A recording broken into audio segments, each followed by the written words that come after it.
sea, lo tuvieron que haber vuelto vida, igual profetas. No solo que ustedes ya tienen el material, entonces yo lo que quiero es ir haciendo las conexiones. Yo voy a tratar de hacer eso con profetas, las conexiones del profeta, el Nuevo Testamento y nosotros. Los tres escenarios, para que nosotros nos cuestionemos. Entonces, ahí se dan cuenta que tienen lo que acabamos de ver, es el ejemplo de Pulón y del pobre Lázaro, ¿verdad? Igual decíamos en Amós 5:15 y Amós 5:10 tenemos alusiones en Gálatas. En Gálatas 4:16, pero vean 5:15. Siempre Amós, ¿verdad? Siempre Amós, todavía no hemos terminado. Habla de aborrecer lo malo y apegarse a lo bueno. Dice, odien el mal, amen el bien, restablezcan en el tribunal la justicia, a ver si se apiada el Señor, Dios Todopoderoso, del resto de José. Ok, entonces hoy nosotros, todo se ha vuelto tan relativo que hoy las cosas se confunden qué es verdaderamente bueno y qué es verdaderamente malo. Antes se tenía como muy claro. Yo recuerdo a un sacerdote que dice, antes sabíamos qué era lo bueno y qué era lo malo. Hoy el gran problema estaba haciendo alusión a esas películas de vampiros, de Crepúsculo y todo eso. Sí. Y decía, padre, hoy la muchachita, el problema es que si se casa con un vampiro o con un lobo. Ese es su dilema. ¡Qué horror! Ese es su dilema. En cambio, antes teníamos muy claro qué era, ¿verdad? Ahora son otros los dilemas. Bueno, en fin. De todas maneras, ahí tenemos las alusiones, que sería bueno que ustedes la vieran y que luego se lo plantearan al día de hoy. ¿Cuáles son las complicaciones que tenemos hoy? Hoy está visto eso en la lectura de hoy de las cartas. Vemos que hoy se empezó a leer el Evangelio de Lucas. Quiere decir que en el año litúrgico, haciendo un poco recuerdo de la liturgia que tuvimos clase, ya leímos en las ferias. ¿Se acuerdan que dijimos que las ferias eran las misas de todos los días? En las ferias ya leímos Marcos y ya leímos Mateo. Entonces ahora Lucas. Hoy empezó. Hoy empieza, sí. Y entonces se dan cuenta lo que les estoy diciendo ahorita. Jesús toma del profeta Isaías, estando en Nazaret, lee al profeta de Isaías y se lo aplica. Eso es lo que nosotros tenemos que hacer. O sea, ¿cuál es mi misión? Mi misión es liberar, ayudar lo más que pueda. Lo más que pueda. Entonces, esa es mi misión. Y entonces él dice, ¿cómo? Dice, ¿verdad? Darle la vista a los ciegos, o sea, liberar de esclavitudes, así en síntesis. Jesús lee a Isaías, se lo aplica a él y eso se llama el año de gracia, que significa perdonar deudas. Lo que decimos en el Padre Nuestro. Perdona nuestras deudas. Eso formaba parte de la historia de Israel. Quiere decir que cuando un israelita no podía pagarle esclavo, se quedaba él y su familia como esclavo. Y sí se quedaba como esclavo, pero pasados 7 años la deuda era perdonada. Ese era el año de gracia. Y pasado 50 años, todo era perdonado, la tierra, todo se descansaba.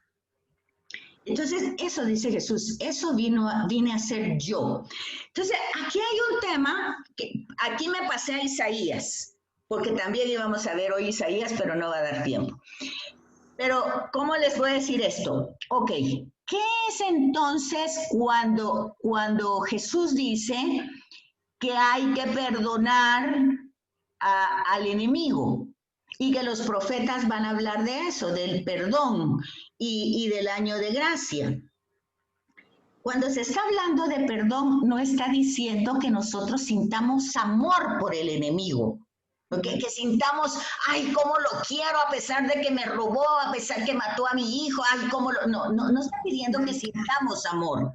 Lo que está diciendo el profeta es esto: si el bien superior es Dios y estas personas no tienen ese bien superior, porque si están actuando tan mal es que no tienen ese bien superior, ¿verdad? Les falta.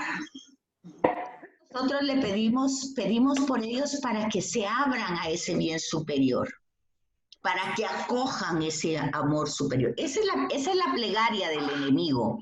No es que yo sienta amor por el enemigo, no es que yo no me duela lo que hizo el enemigo, sino que se abra. Esa es la oración de Jesús en la cruz. Perdónalos porque no saben, o sea, el bien superior no lo conocen, no saben ni cuál es. Perdónalos como para que se abran, para que te reconozcan, para que no se vuelvan tan herméticos, sino que se dispongan a ese amor. Esa es la petición. La petición del lugar de llenarme de rabia, de rencor, ¿qué dijera yo? De rechazo. Y de ser, ¿cómo se llama la gente cuando está amargada? La gente amargada. De ira. En lugar de tener toda esa amargura, todo ese dolor, yo... Resentida. Sí. Resentida, sí, de dolor. Resentida. Entonces yo, en lugar de eso, yo le pido a Dios como bien superior que puedan acogerlo estas personas. ¿Se fijan? Entonces por eso la gente dice, no, es que eso yo no lo puedo hacer. Eso es para otra gente. Yo no puedo eso. Yo no puedo perdonar. Yo no puedo hacer eso. O sea, no está diciendo eso. No está diciendo ni que se le olvide, sino que está diciendo que reaccione. Es lo que dice aquí antes. Aborrecer lo malo y apegarse a lo bueno. Si Dios es el bien supremo, yo me apego al bien supremo, no me apego al mal que me hicieron.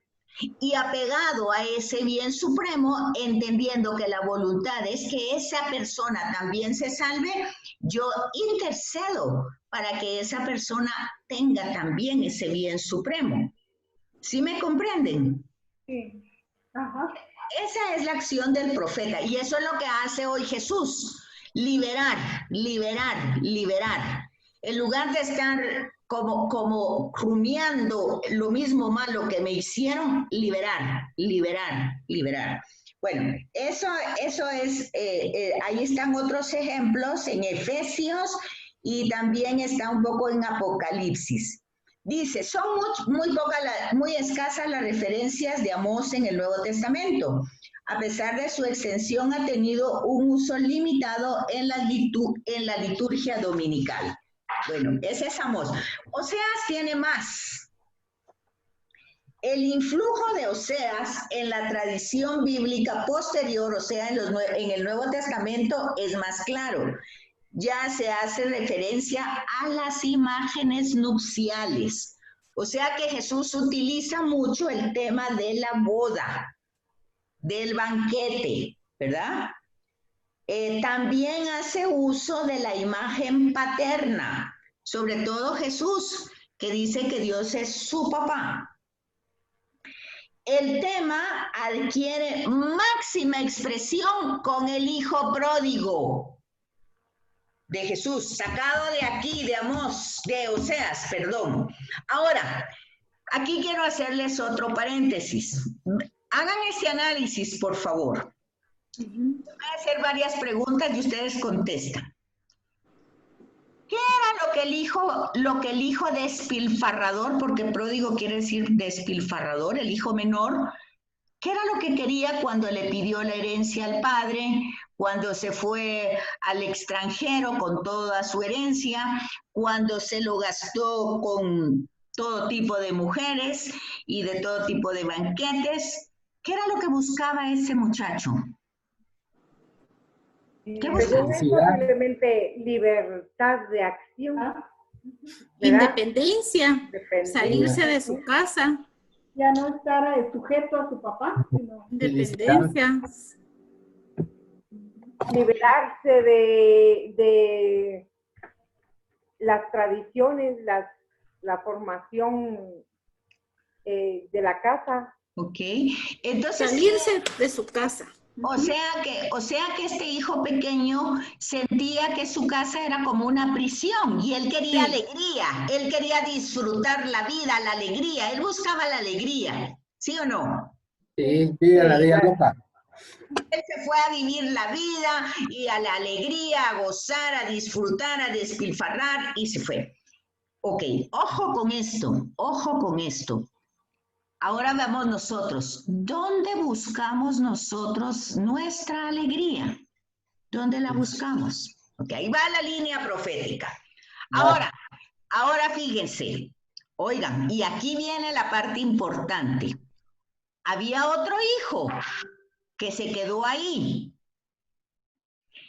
¿Qué era lo que esperaba este muchacho que se quedó ahí? Participar de los bienes del padre también, que él también pudiera usar los bienes. O sea que también estaba esperando que el papá se muriera para él disfrutar.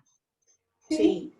O sea, él se quedó ahí porque estaba esperando también la alegría, pero la alegría cuando su papá se muriera y poder disfrutar de un carnerito y comerlo con los amigos.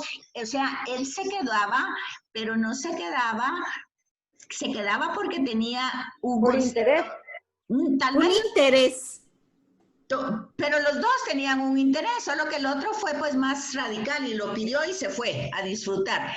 Como que fue más sincero a mí, mira, yo quiero ir a disfrutar. Y el otro se quedó ahí, sí, yo voy a esperar. En el sentido de deber, de obligación, y no era feliz. No era, otra vez, oigan entonces, oigan esto, eso es bien importante para nosotros.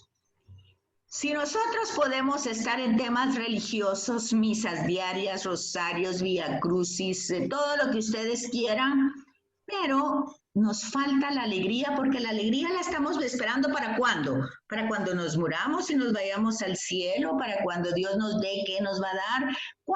¿Qué estamos esperando? Fíjense lo que es diferente. Uno se fue por la alegría, el otro se quedó por la alegría. Pero los dos de alguna manera miraban diferente al padre. Al padre no lo miraban como alegría, miraban los bienes del padre como alegría, no al padre en sí. Los bienes, la herencia, ¿verdad? Y uno quiso gastársela desde ya y el otro pues estaba esperando que se muriera.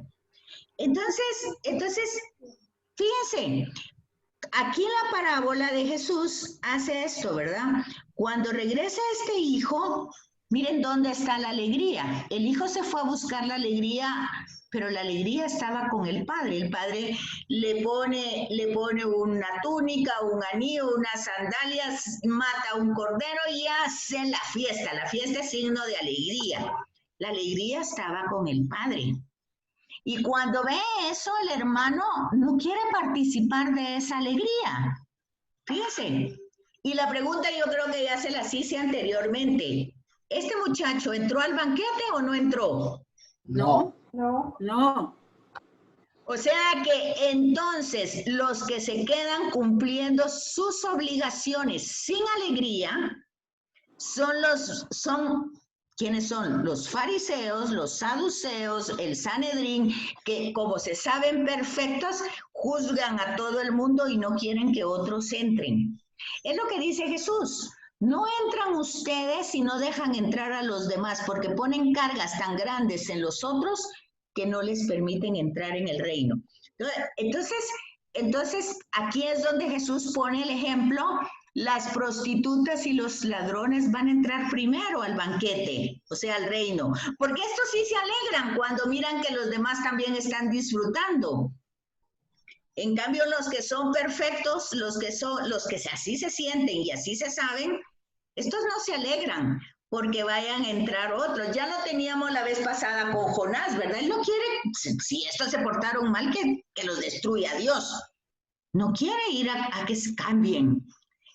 Eso está dicho en los profetas, Jesús lo toma y eso es actual para nosotros. Porque nosotros podemos tener mucha religiosidad, pero luego no alegrarnos cuando una persona entra a la iglesia y tal vez nosotros tenemos información de que hace esto o aquello, ¿verdad? ¿Y esta qué está haciendo aquí en la iglesia? ¿O este qué está haciendo? Si este no puede estar aquí. Ya, en lugar de alegrarnos y dar gracias a Dios, tenemos otra postura. Hay que fijarnos en eso.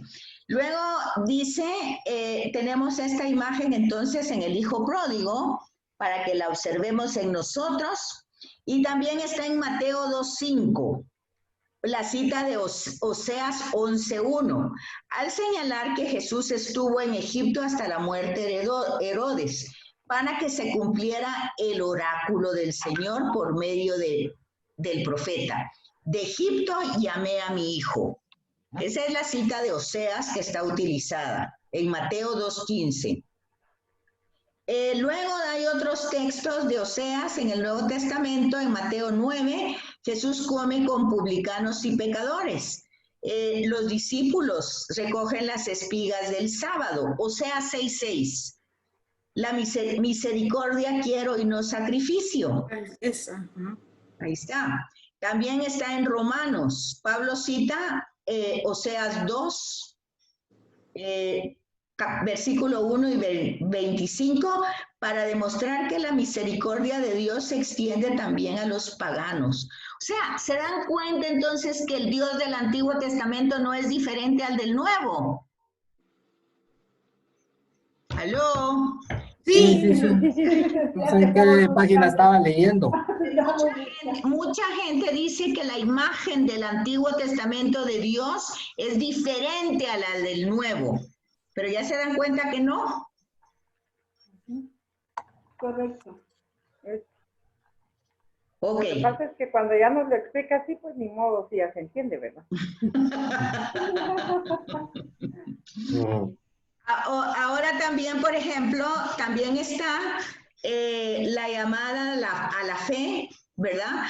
Que dice, llamaré pueblo mío al que no es pueblo mío. O sea, ¿quiénes no es pueblo mío? Los paganos. Todos.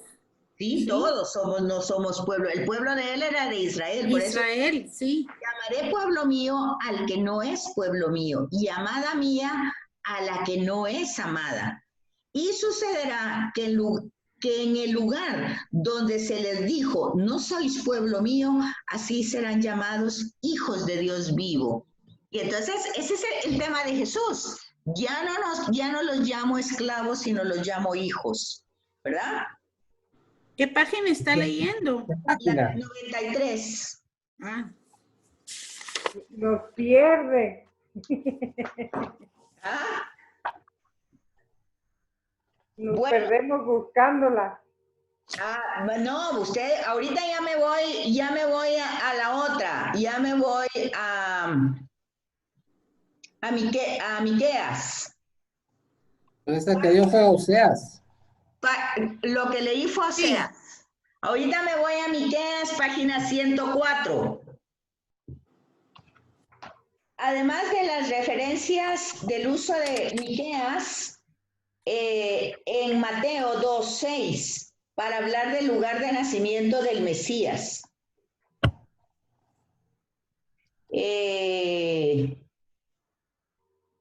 Hay otros 3 textos de resonancia en el Nuevo Testamento.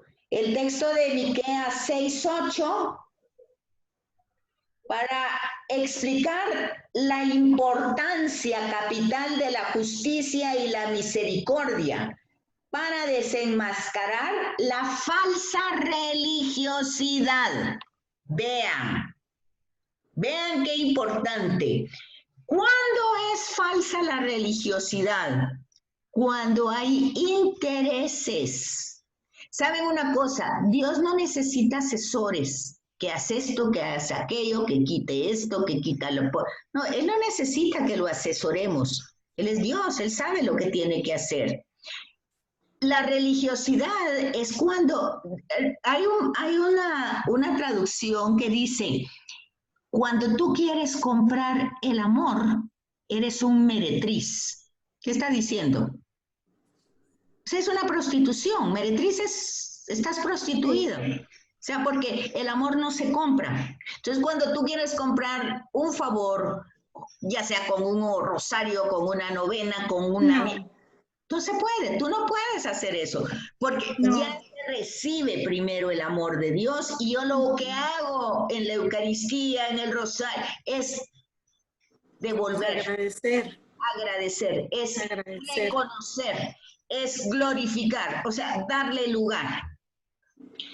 Entonces aquí hay que darse cuenta ese tema de la falsa religiosidad, dice, ¿verdad? De los escribas y fariseos. Dice, ya se te indicó lo que es bueno, ya el profeta Amós lo había dicho, lo que el Señor quiere que hagas. ¿Qué es lo que tienes que hacer? Practicar la justicia, amar la caridad y conducirte humildemente con tu Dios. Es decir, yo ante Dios no soy socia. Yo no soy socia con Dios. No tengo una sociedad con Él. Entonces, yo no puedo de tú a tú que tienes que hacer lo que yo te digo que hagas, ¿verdad? Y luego si tú no lo haces, yo me resiento porque ¿por qué no lo hiciste? Entonces, eso es como que fuéramos socios, ¿verdad? De iguales. No, entonces dice, ¿qué es lo bueno? Ya Oseas nos decía, haz lo bueno y evita lo malo. Entonces dice, ¿qué es lo bueno que tienes que hacer? Lo que el Señor quiere de ti. Practicar la justicia. ¿Qué es la justicia? Darle al otro lo que le corresponde por derecho, no porque yo sea buena. Es al otro le corresponde como derecho, ¿qué? Pues las necesidades básicas, vivienda, vestido, comida. Eso lo necesita el otro por derecho, ¿o no? Fíjense que hasta con un animalito dice, si tú tienes un perro, tú tienes que ser responsable de ese perro. ¿Qué tienes que darle? Pues su comida, su techo, pues no, y ahora tienen ropa pues, pero no es necesario ponerle ropa. Bueno, entonces ahí tenemos a Mateo que habla eso. También tenemos otro punto. Dice, para evidenciar las exigencias de su enseñanza y que sus discípulos encontrarán oposición dentro de su misma casa.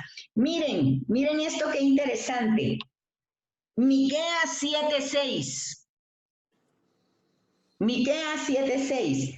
Porque el hijo ultraja al padre, la hija se alza contra su madre, la nuera contra su suegra, los enemigos del hombre son los de su propia casa. ¿Les parece conocido? Sí. Mateo 10.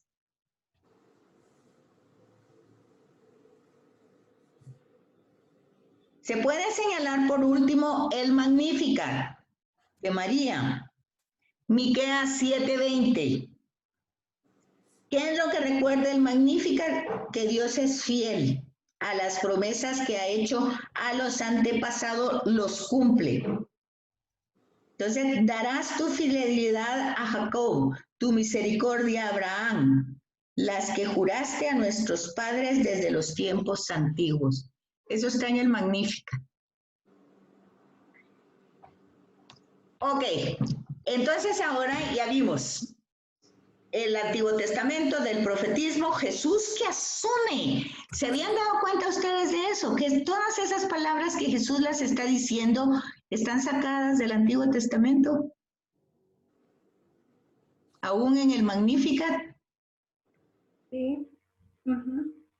¿Ve? Entonces, ahora que toca pasarlo a nosotros. Ese reconocimiento de las cosas que se van desarrollando en nuestra vida, que tal vez no es que estén al 100% bien, pero tenemos vida, tenemos salud, tal vez no tenemos todas las riquezas que quisiéramos, pero no nos falta el alimento, no nos falta el agua. Estamos bien, estamos bendecidos. Y si hay cosas tristes o enfermedades, temas de trabajo, limitaciones, va a pasar porque todas esas cosas no son para siempre. Entonces, siempre tenemos que volver nuestra mirada al Señor porque ese es su lugar. Ahí es donde tiene que estar nuestra mirada. No como Pedro, que cuando quiso caminar en el agua se fijó en las olas y en el tumulto del viento y del agua y se hundió. Igual nosotros. Nosotros tenemos que estar renovando constantemente la confianza en ese Dios para irnos dando cuenta que Él no es ajeno. Hay una palabra que es muy importante en el Antiguo Testamento, que es con Moisés, que Dios le dice a Moisés, escuché el clamor de mi pueblo. O sea, Él no está ajeno, no está lejano, no está distante. Él conoce los hilos de la historia. ¿Y qué es lo que tenemos que hacer nosotros? Solo confiar. Fíjense, eso no significa que no tengamos los pies sobre la tierra. No, sí los tenemos sobre la tierra y nos damos cuenta de la amenaza, de la incertidumbre, sí. Pero no es eso lo que manda. No mandan las circunstancias. No manda eso. Manda el Señor porque Él es el Señor de la historia. Eso es lo que está tratando de decirle los profetas a Israel. Ustedes no necesitan hacer alianza con los otros pueblos. ¿Por qué no tienen que hacer alianza con los otros pueblos? Porque si usted hace alianza con otro pueblo y luego le falla a este pueblo, ese pueblo se vuelve su enemigo y lo destruye. Y eso fue lo que pasó a ellos. Hicieron alianzas que no pudieron después sostener y los pueblos entonces los esclavizaron y los destruyeron y les quitaron todas sus riquezas. ¿Sí le encuentran sentido entonces? Sí. Ahora sí, licenciada. Hay que leer un poquito más. Sí. Ah, Profundizar. Profundizar un poquito más para... Pero ok. aquí está la lectura. Ahí está Tenemos la el lectura. material. Yo lo único que quise es entonces darles el tema, cómo es que lo tenemos que ir viendo, la línea. Viendo que este momento de los profetas pasa en momentos históricos y por razones concretas. No es que el profeta, ya lo vimos hace 8 días, al profeta no se le ocurrió ser profeta. No se le ocurrió ir, ay, voy a ir a denunciar porque me doy cuenta de lo que está pasando. No empieza ahí la cosa. Se saben llamados, se saben elegidos y se saben sin que ellos tengan ningún tipo de beneficio. Si no, regresamos aquí, por ejemplo, si vemos a Amós, y dice, por ejemplo, que no sabemos nada de él, no sabemos ni cuándo nació ni nada, no sabemos nada. Lo que sí sabemos es que él, en el libro, se advierte el gusto de que él es un campesino. Él no estaba pensando en ser profeta. Él está en la parte del reino del sur y lo mandan a profetizar al norte, imagínense ustedes. Dice, él pertenece a una pequeña localidad de Judá, del reino del sur. ¿Y qué es lo que él cultiva? Sicomoros, dice. Y él es campesino y pastor. Así es su vocabulario. No habla de lujos ni de comodidad urbana. Pero se da cuenta de que las situaciones religiosas que está pasando su pueblo. Y entonces aquí se da cuenta él de que tiene que ir al norte a denunciar. Y ahí está el otro Jeroboam, el 2, ¿verdad? En ese tiempo. Y ahí lo ubican en una parte histórica y les dan esa referencia histórica. Y también le da la situación histórica y geográfica. Y luego dice, Amós alude el carácter divino de su misión en el célebre episodio de Betel, lugar donde Jeroboam había mandado a construir un santuario cismático. Entonces, ahí les va explicando toda esa parte. Mire cómo pasa de rápido el tiempo, ustedes ya se va a cortar otra vez. Wow. Está interesante. Pero usted nos está dando cómo nosotros leemos el Nuevo Testamento, el Antiguo a la luz del Nuevo, ¿verdad? Esa parte de cómo se enlaza, ¿verdad? Y luego lo tenemos que enlazar con nosotros, no lo tenemos que dejar ahí. Lo importante es eso, que aplica a nuestra vida. Sí.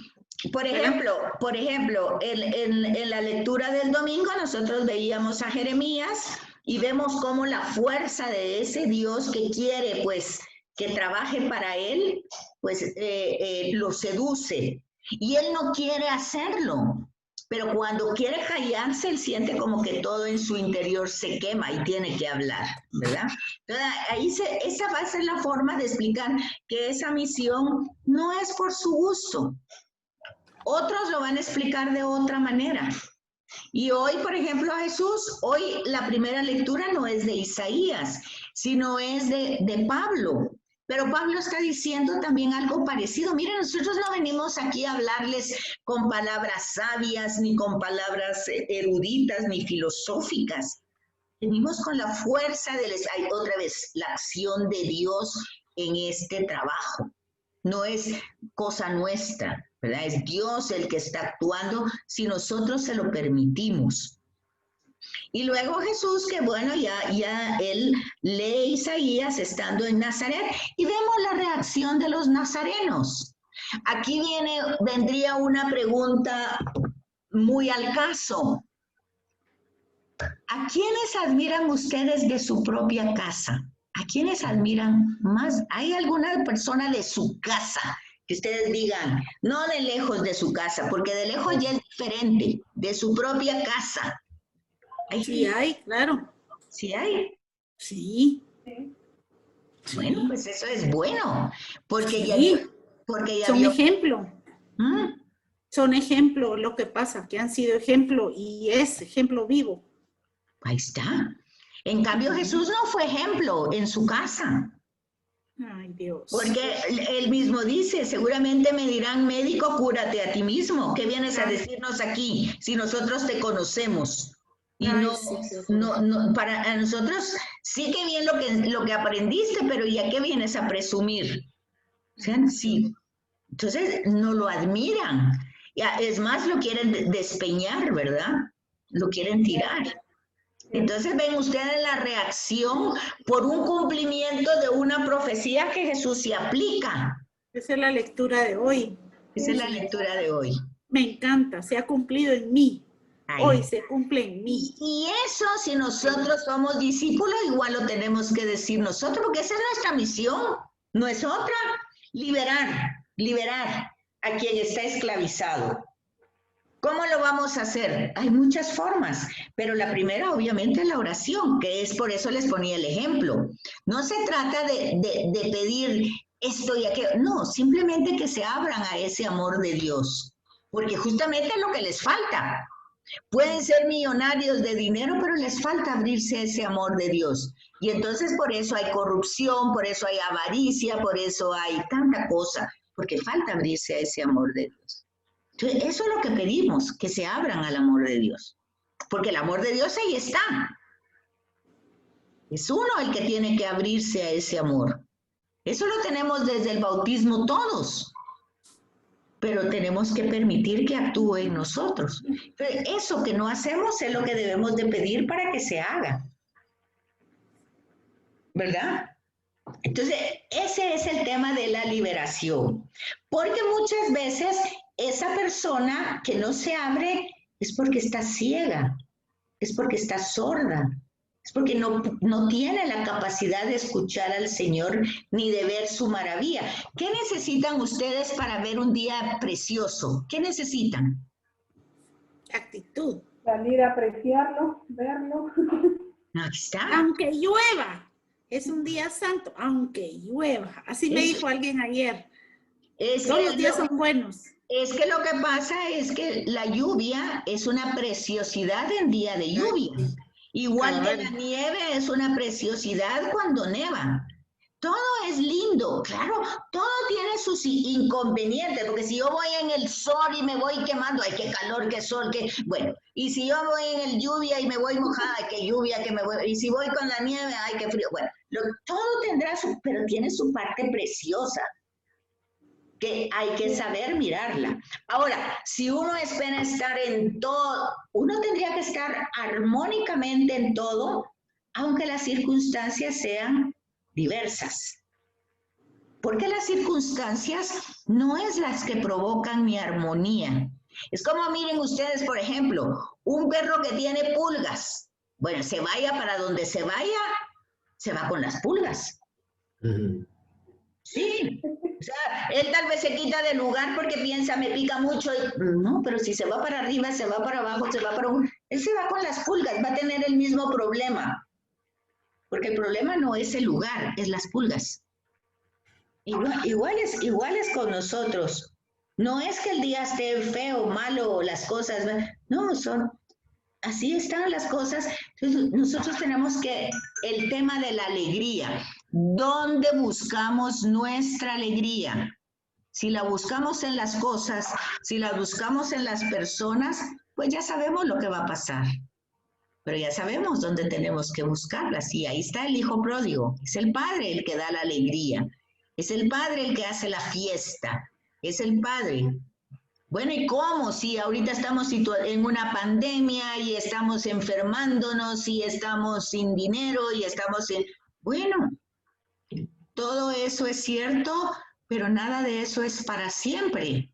Entonces, muchas veces un momento de crisis, en un momento de crisis puede salir lo peor de nosotros, ciertamente, pero también puede salir lo mejor. Porque podemos ver, bueno, ¿qué podemos hacer ahorita? ¿Cómo podemos en lo que... ¿Sabe qué? Muchas veces las mejores cosas pasan en momentos de crisis. Porque la gente dice, bueno, ¿qué es lo que tenemos ahorita para hacer ahorita? Y entonces todo el mundo empieza a pensar, mira, y si hacemos esto, y si hacemos, hagámoslo, y ahí vamos. Entonces puede salir lo peor de nosotros si entramos en desesperación y en angustia, pero puede ser una gran oportunidad y una gran creatividad si se abre uno a que no nos quedamos ciegos porque tenemos ojos y estamos viendo, no nos quedamos mancos porque tenemos manos. Pues nos quedamos sin algunas oportunidades, pero podemos seguir haciéndolo con lo que tenemos. Entonces es trabajar en conjunto, ver en conjunto, tener una visión más amplia, no tan así. Bueno, pues ya se acabó un minuto y se acaba. No sé si tienen preguntas, dudas. No, o sea, solo leer. Sí, la próxima me toca Isaías. ¿Ah? Es que a Caro no se le escucha que está hablando. Sí, es que no, tiene el micrófono apagado. Sí, Carolina tiene el micrófono apagado. Le voy a mandar uno de los profetas completos, según yo, para que usted me haga favor de decirnos qué nos falta ahí o para comunicárselo a ellos, para que podamos completar bien el trabajo. Carolina, te quería preguntar también. O sea, si se puede empezar a llenar ahí directamente, ahí se llena, ¿verdad? Sí. Directamente. Sí, entonces le voy a mandar ese de como sea para que usted me diga si así voy bien o qué me hace falta y ya comunico. Muy bien. Y la otra semana los 3 Isaías. La otra semana los 3 Isaías. Muy bien. Perfecto. Gracias, licenciada. Adelante un poquito en el tema histórico, básicamente, para que lo ubiquen. Okay. De acuerdo. Muchas gracias por todo. Gracias, que estén bien. Bendecida semana. Igualmente. Feliz tarde. Dios. Pórtense bien, buen provecho. Gracias, igualmente. Ahorita a correr con el almuerzo. Cabal. A ver cómo nos ponemos de acuerdo, Carolina. Sí, licenciada. La otra semana tal vez. Va.